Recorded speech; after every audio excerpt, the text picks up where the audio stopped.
ताजी आणि कोवळी वांगी असेल आणि कुठलीही भाजी करा चवीला छानच होते।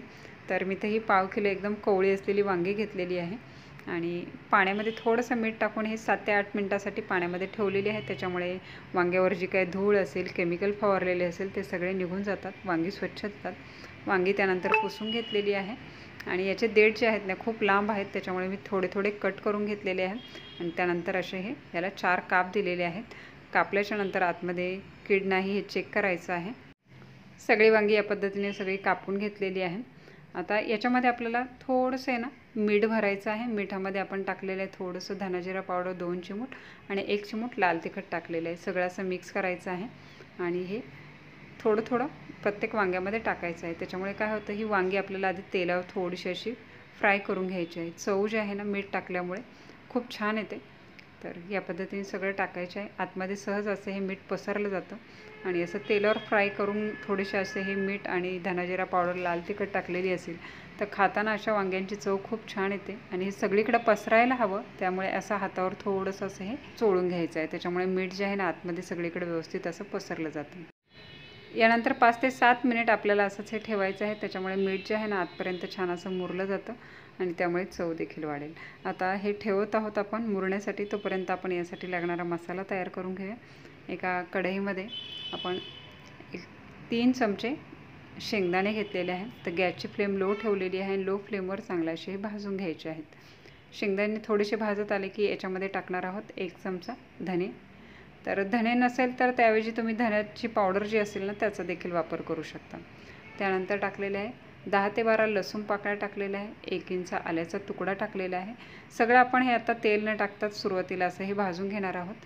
1 हिरवी मिरची टाकलेली आहे। हिरवी मिरची एखादी टाकली ना चव खूप छान येते। तर आता हे भाजून घ्यायचं आहे।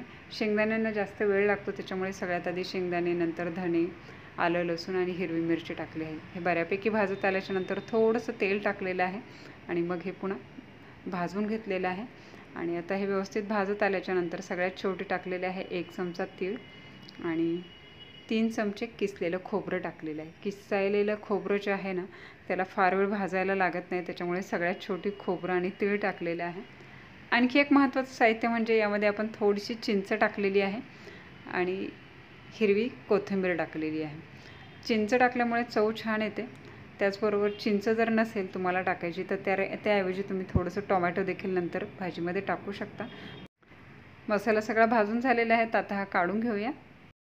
मसाला भाजून झालेला आहे आणि त्याच कढईमध्ये पुन्हा 2 चमचे तेल टाकलेलं आहे आणि जे मीठ भरून वांगी ठेवली होती ना आता आपल्याला ती अशी ह्या तेलावर फ्राय करून घ्यायची। वांगी अशी फ्राय करून घेतली म्हणजे एकदम छान अशी शिजली जातात, चव देखील मस्त येते। तर वांगी मी आधीच कापण्याआधीच धुवून पुसून घेतली होती, त्याच्यामुळे काय होतं इथं तेल जे आहे ना कमीत कमी प्रमाणामध्ये उडतं। थोडंसं हे मिक्स करून घेतलं की याच्यावर झाकण ठेवायचं आहे आणि 1 ते 1.5 मिनिटानंतर पुन्हा झाकण काढून मध्ये मध्ये असे हे मिक्स करून घ्यायचं आहे, म्हणजे सगळ्या साईडनी वांगी जी आहेत ना व्यवस्थित अशी तेलावर फ्राय होतील। इथे पुन्हा 3 ते 4 मिनिटांमध्ये इथं वांगी पाहू शकता एकदम कलर देखील चेंज झालेला आहे आणि मस्त अशी फ्राय झालेली आहे। तर आता ही सगळी वांगी आपण काढून घेऊयात। यानंतर कढईमध्ये 1 चमचा तेल अजून ॲड केलेले आहे आणि फोडणीमध्ये आपण टाकत आहोत दालचिनीचा 1 तुकडा, थोडासा चक्री फुलाचा तुकडा आणि पाव चमचा जिरं टाकत आहे। तर असे हे खडे मसाले टाकले ना म्हणजे एकदम फ्रेश असतात।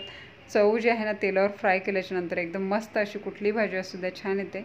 त्यानंतर इथे कढीपत्त्याची पानं टाकलेली आहे 5 ते 6 आणि एक मीडियम साईजचा कांदा एकदम बारीक कापून टाकलेला आहे। गॅसची फ्लेम इथं लो ठेवलेली आहे, त्यामुळे कांदा देखील छान असा परतला जाईल आणि जे खडे मसाल्यामध्ये 2च साहित्य टाकलेले आहे, एक दालचिनी आणि तमालपत्र, हे देखील मस्त असे तेलावर फ्राय होतात आणि मस्त असा इथं सुगंध देखील त्यांचा यायला लागलेला आहे। तर कांदा आपण 2 मिनिटभर परतून घेतलेला आहे लो फ्लेमवर, मऊ झालेला आहे, हलकासा कलर चेंज झालेला आहे। तर सुके मसाले टाकूया यामध्ये। पाव चमचा हळद पावडर टाकलेली आहे, 2 चिमूट हिंग टाकलेला आहे, 1 चमचा काश्मीरी मिरची पावडर टाकलेली आहे, कलर खूप छान येतो। त्यानंतर टाकत आहोत अर्धा चमचा कांदा लसूण मसाला आणि अर्धा चमचा हा घरगुती काळा मसाला आहे तो टाकलेला आहे। आता चवीपुरतं मीठ देखील इथे टाकून घेऊया। आपण हिरवी मिरची देखील टाकलेली होती, त्याच्यामुळे तिखटाचा अंदाज घ्यायचा आहे आणि आपली आवडीप्रमाणे तिखटाचं प्रमाण जे आहे ना मसाल्यांचं कमी जास्त करायचं आहे। लो फ्लेमवरच हे सगळे मसाले परतून घ्यायचे आहेत, कंटिन्यू मिक्स करायचं आहे जेणेकरून हे जळणार नाही। तर मसाले परतून झाले की याच्यामध्ये जे आपण वाटण करून ठेवलेले मसाले होते ते आता ॲड करणार आहोत.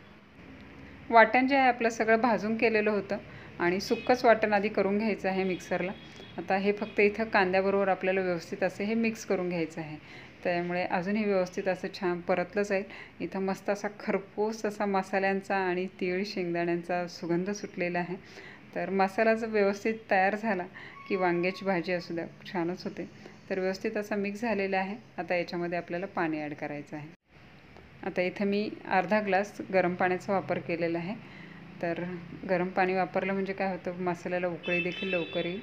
तर आता हे मिक्स करून घेऊया. आणि ही भाजी फार सैलसर अशी करायची नाही किंवा सुक्की जरी करायची म्हटलं तरी अशी वांग्यांची भाजी खूप चवीला छान होते.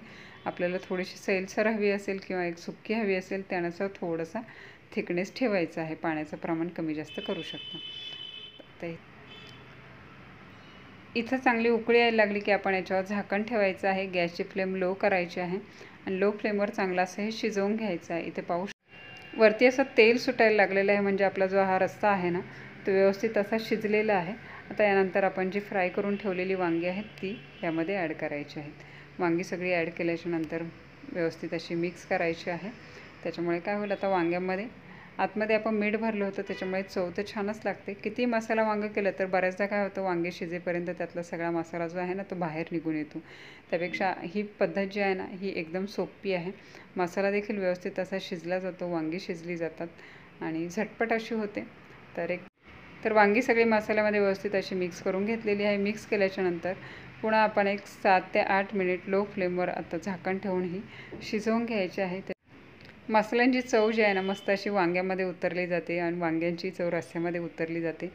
तर 7 ते 8 मिनिटानंतर इथे पाहू शकताय चांगली अशी उकळी आलेली आहे. तर आता झाकण काढून पाहूया. मस्त असं वरती तेलाचा तवंग जमा झालेला आहे, दिसायलाच एकदम मस्त असं दिसत आहे. तर वरून थोडीशी कोथिंबीर टाकूया आणि आपली ही मस्त अशी चमचमीत गरम गरम वांगी खाण्यासाठी तयार झालेली आहे. तर आता ही अजून सुक्की करायची असेल तरी सुक्की बनवू शकता किंवा हा थिकनेस जो आहे ना थंड होतपर्यंत ही एकदम सुक्की होतात. तर हा थिकनेस जो आहे ना एकदम परफेक्ट असा आहे. ही भाजी आपण झटपट देखील करू शकतो. त्यासाठी आपल्याला काय करायचं आहे, हा मसाला जो आहे ना आधीच बनवून ठेवायचा आहे, बारीक करून फ्रीजमध्ये आपण स्टोअर करायचा आहे. म्हणजे फक्त वांगी कापून फ्राय करून घ्यायची आणि हा मसाला आणि कांदा कापून आपली झटपट अशी 10 ते 15 मिनटामध्ये आपली भाजी तयार होईल.